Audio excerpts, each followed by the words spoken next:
Olá, prezados, tudo bem? Saudações ao crente docente. Hoje nós vamos falar sobre a lição 4, das lições bíblicas desse trimestre agora. A lição 4 fala sobre Salomão, o homem mais sábio do seu tempo. O textório dessa lição está lá em primeiro livro de Reis, o capítulo 10, versículo 24, diz: E toda a terra buscava a face de Salomão para ouvir a sabedoria que Deus tinha posto no seu coração. Antes de qualquer coisa, de falar da vida de Salomão, a gente tem que entender que Salomão poderia ter pedido realmente qualquer coisa para Deus, porém ele pediu sabedoria para governar a nação. E pelo fato de Deus ter aprovado a forma como o rei definiu ali as suas prioridades, Deus deu também a ele prosperidade, riqueza e honra. O rei Salomão foi o terceiro rei de Israel, o 10º filho de Davi, e o segundo com Betseba, ex-mulher de Urias, já que o primeiro filho do casal morreu logo após o nascimento. Na verdade, não existe praticamente nenhuma informação sobre os primeiros anos de vida e a juventude de Salomão. O que a gente sabe é que Salomão já foi o quarto dos filhos de Davi, já nascidos dentro do palácio. Ao contrário de Saul e Davi, Salomão já nasce dentro do palácio, nasce na riqueza e na opulência do palácio real. O rei Salomão ele governa Israel num período de 40 anos aproximadamente, entre 960 e 920 a.C. E é interessante a gente entender que, além dele ser conhecido como o homem mais sábio do mundo, ele também foi o primeiro, ele foi aquele que construiu o primeiro templo do Senhor, e ainda é reconhecido como um dos homens mais ricos também de todos os tempos, Segundo a tradição judaica, no que diz respeito ali à sabedoria, ele jejuou durante 40 dias para receber de Deus sabedoria e entendimento. Que nem todos conhecem, ou nem todos sabem, é que na verdade Salomão tem outros nomes na Bíblia, chamado de outros nomes, O primeiro deles é Gigidias. O profeta Natan, como um símbolo do favor divino, dá a Salomão esse nome, o nome de o amado de Javé. E também Salomão é conhecido no livro de Eclesiastes, na verdade o nome hebraico lá de Eclesiastes é Coelete. Coelete ele vem da origem de um termo carral, que significa congregação.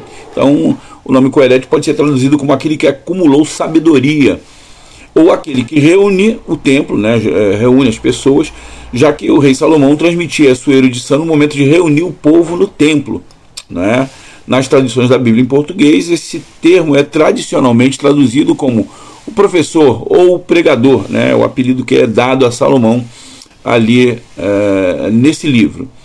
O nome do rei Salomão ele aparece cerca de 300 vezes no Antigo Testamento e 12 vezes no Novo Testamento. Na verdade, o nome de Salomão é dito pela primeira vez no que diz respeito à sucessão no reino, quando Davi já está no leito de morte. Ele é avisado da conspiração de Adonias. E Davi diz assim a Batseba: Eu prometo pelo Deus vivo, que me livrou de todas as aflições, que hoje eu cumprirei o juramento que fiz a você, em nome do Senhor, o Deus de Israel, o juramento de que o seu filho Salomão seria o rei em meu lugar. É bastante interessante a gente entender que em determinado momento a Bíblia diz que Salomão sentou no trono de Deus, mas lá em 1 Crônicas, capítulo 29, versículo 23, a gente às vezes lê essa passagem e não consegue entender o que está por detrás disso aí, de como essa passagem dizendo que Deus, que um homem, um ser humano senta no trono de Deus, como é que isso pode ser entendido? A resposta é: em virtude da extrema humildade do monarca, o filho de Davi também reina sobre toda a terra, assim como da mesma forma que Deus reina sobre todo o mundo. É bem verdade que o reino de Salomão, ele herda, o rei Salomão, ele herda de Davi um território muito extenso para governar, um território que equivale a 128 mil quilômetros quadrados. Hoje a gente poderia dimensionar isso em termos de campos de futebol: 123 milhões de campos de futebol. Salomão foi tão rico que só os gastos com o templo segundo, né, pessoas ligadas à área de economia, de finanças, dizem que hoje o dinheiro gasto na construção do templo ultrapassaria hoje a soma de 500 bilhões de dólares, né? Na verdade, Salomão ele surge, né, ou ele é criado num momento em que, tendo como um pano de fundo, né, um cenário extremamente desfavorável, né, um cenário que privilegiava o surgimento de intrigas, né, geralmente em busca de prestígio, já que a Bíblia diz que Davi se casou pelo menos 18 vezes, teve aí uma renca de filhos, né, teve filho pra caramba. Então, durante o tempo em que Davi estava ali debilitado ali antes da sua morte, né, antes já havia tido a rebelião de Absalão, né, e depois, né, no momento ali, pouco tempo antes dele falecer, também ali a conspiração de Adonias, né, o mais velho dos filhos sobreviventes ali de Davi. Adonias consegue o apoio de Joabe, que é um ex-general de Davi, e também do sacerdote Abiatar. E eles, de todas as maneiras, eles queriam ocupar o trono de Davi ainda nos últimos dias dele, né, fazendo inclusive uma festividade de coroação. Quando Davi sabe disso, né, Davi dá ordem acerca da ascensão de Salomão ao trono, coroa, né, ainda em vida, Salomão como rei de Israel, né, Salomão é ungido por Zadok, quando tem mais ou menos aproximadamente 18 anos. E logo após a morte de Davi, o rei Salomão segue as instruções de seu pai para solidificar a sua posição como rei e desmantelar ali a oposição. Assim, após a morte de Davi, seguem também as mortes de Adonias, Joabe e o banimento de Abiatar. Então Salomão passaria a reinar sem nenhum tipo de oposição interna. Uma das passagens mais fantásticas aí da vida de Salomão, né, talvez a mais memorável, é quando ele pede sabedoria a Deus, né, um coração compreensivo para poder governar prudentemente o povo de Deus. Ao pedir sabedoria, Salomão se mostra um homem extremamente humilde.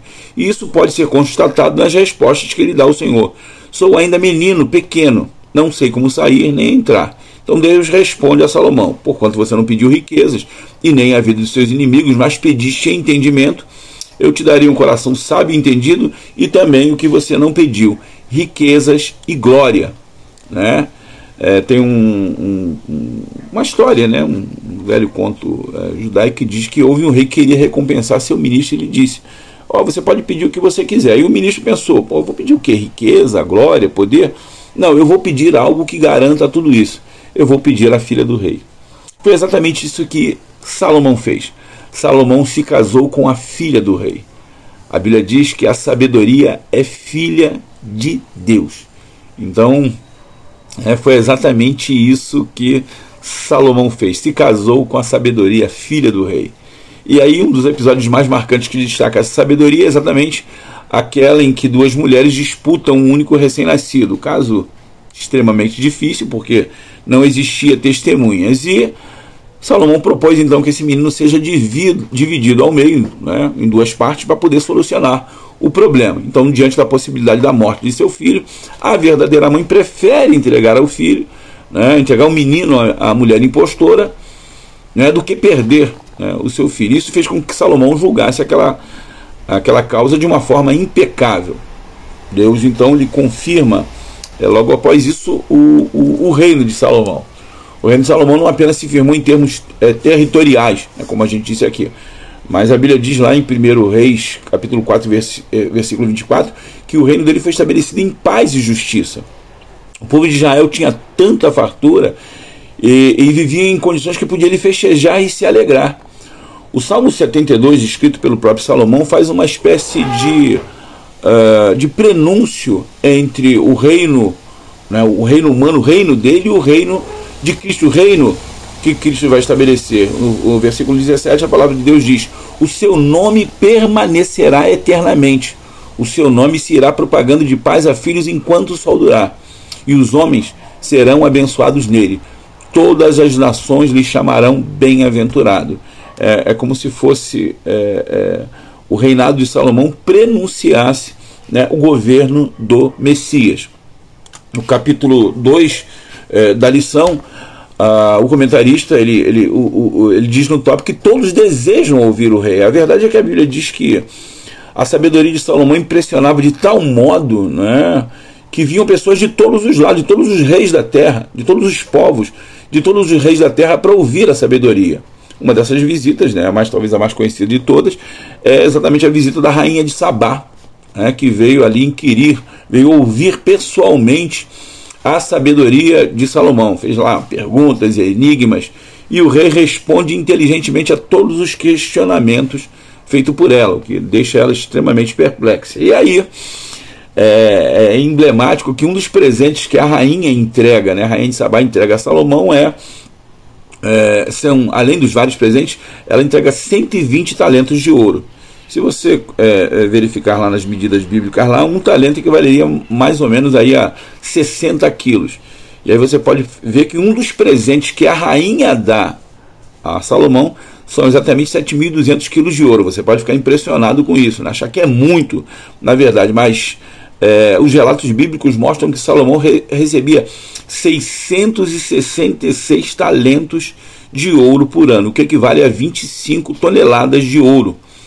Alguns estudiosos, né, alguns economistas, algumas pessoas aí da área do business dizem que a fortuna de Salomão equivaleria hoje a 3 trilhões de dólares, que colocaria as fortunas aí de Bill Gates, Elon Musk e outros aí como, né, bem abaixo, né, do que ele tinha. Salomão também, né, no capítulo 2, versículo 1, o comentarista da lição, o pastor José Gomes, fala que Salomão foi um sábio administrador, né?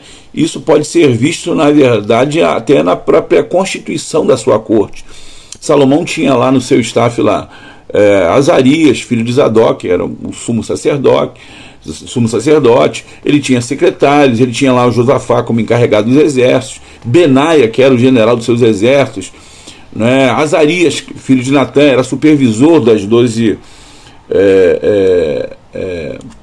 unidades administrativas, né, que foram constituídas pelo rei. Ele tinha um conselheiro, tinha mordomo, e tinha lá Adonirão, que era o superintendente do serviço forçado que foi utilizado por Salomão. Salomão também foi um construtor extremamente sábio, além do templo, né, foi o seu maior projeto construído ali para abrigar a Arca da Aliança. Salomão também, entre outros edifícios, ele construiu a Casa do Bosque do Líbano, ele construiu uma sala para o seu trono, onde ele realizava ali os julgamentos, um pórtico de colunas que media 25 por 15 metros, e uma casa para a filha de Faraó, e também a sua própria residência, né, que foi uma construção considerável, já que ele abrigava nada menos do que 700 esposas e 300 concubinas, além de todos os serviçais necessários para administrar ali aquele palácio, né, aquela fortaleza. O rei Salomão foi um comerciante extremamente hábil, né, ele cobrou taxas das caravanas que precisavam ali cruzar ali o território de Israel, controlou rotas de comércio, estabeleceu pontos estratégicos de atuação que lhe renderam muito dinheiro, muita receita. Ele também foi um grande diplomata, tanto que ele conseguiu alguns acordos internacionais para a sua nação, fazendo que durante praticamente todo o seu reinado, Israel não precisasse se preocupar com nenhuma ameaça militar. Ele firmou também comércio com comerciantes egípcios, né, de modo que ele comprava cavalos e carros, né, e exportava esses mesmos cavalos e carros que ele comprava lá aos heteus e sírios, obtendo lucro com isso. Ele estabeleceu, né, navegações pelo Mar Vermelho, no Oceano Índico, chega até Ofir, né, em grandes viagens, da onde ele trazia muitas riquezas, né, muitas mercadorias para, né, o seu tesouro. Mas, como eu disse, o feito maior de Salomão foi exatamente a construção do templo, né, esse templo que ficava localizado lá no Monte Moriá, lugar onde o rei Davi havia edificado um altar ao Senhor e onde Abraão subiu com Isaac para sacrificá-lo. Então,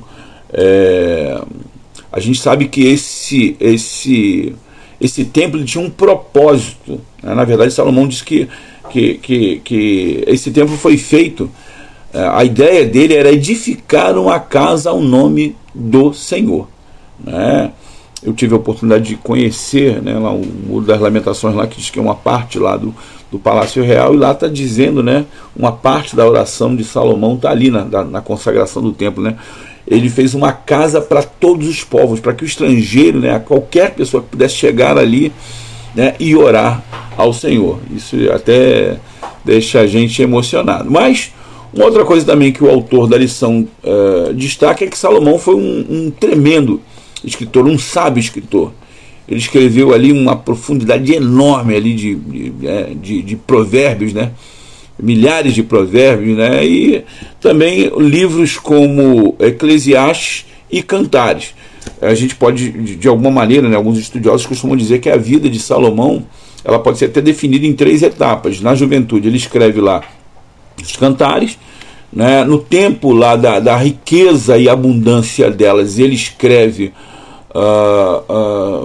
no tempo da sua sabedoria, onde ele é como uma imensa sabedoria, escrito Provérbios. E na terceira fase da vida, né, mais amargo, ele escreve ali o Eclesiastes.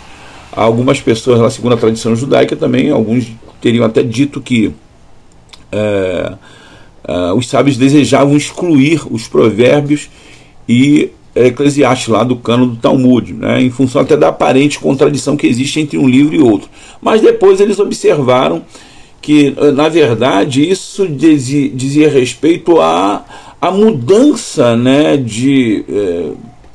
a mudança na vida do próprio rei, né? No versículo 9 de Eclesiastes 11, dá uma pista interessante sobre isso, né? Quando Salomão diz: alegra-te, jovem, na tua mocidade, e recreie-se o teu coração nos dias da tua mocidade, e anda pelos caminhos do teu coração e pela vista dos teus olhos. Sabe, porém, que por todas essas coisas Deus te trará a juízo, né? Na verdade, é como se Salomão tivesse reconhecendo na velhice, né, as pisadas na bola que ele deu. As transgressões dele não foram pequenas, né? Apesar de toda a sabedoria que Salomão tinha, numa idade mais avançada, ele tomou algumas atitudes insensatas, né? Forçou os israelitas ao trabalho forçado, estabeleceu práticas comerciais internacionais que de alguma maneira fizeram com que a idolatria entrasse no meio do povo por causa do contato com outros povos, né? Ele colocou uma pesada carga de impostos, né, de tributos, que sobrecarregavam em muito ali os israelitas, né? Já que os distritos tinham a responsabilidade de prover o sustento para a corte durante o ano. Cada distrito, né, tinha uma lista de mantimentos que é extremamente onerosa, né? Isso sobrecarregava os israelitas. Séculos antes, né, a gente já sabe disso, já viu na lição 1 desse trimestre, né? Antes do reinado de Salomão, o Senhor havia determinado como seria a escolha de um rei para um povo e o que ele não poderia fazer. Então, como foi mencionado na lição 1, o rei seria escolhido por Deus. Ele deveria ser israelita, ok? Não poderia ter muitos cavalos, nem mandar homem ao Egito para comprar cavalo, foi exatamente o que ele fez. Não deveria ter muitas mulheres, não sei nem dizer, e não poderia acumular muito ouro e muita prata para si. Cara, então dessas orientações, 3 delas foram totalmente desobedecidas por Salomão.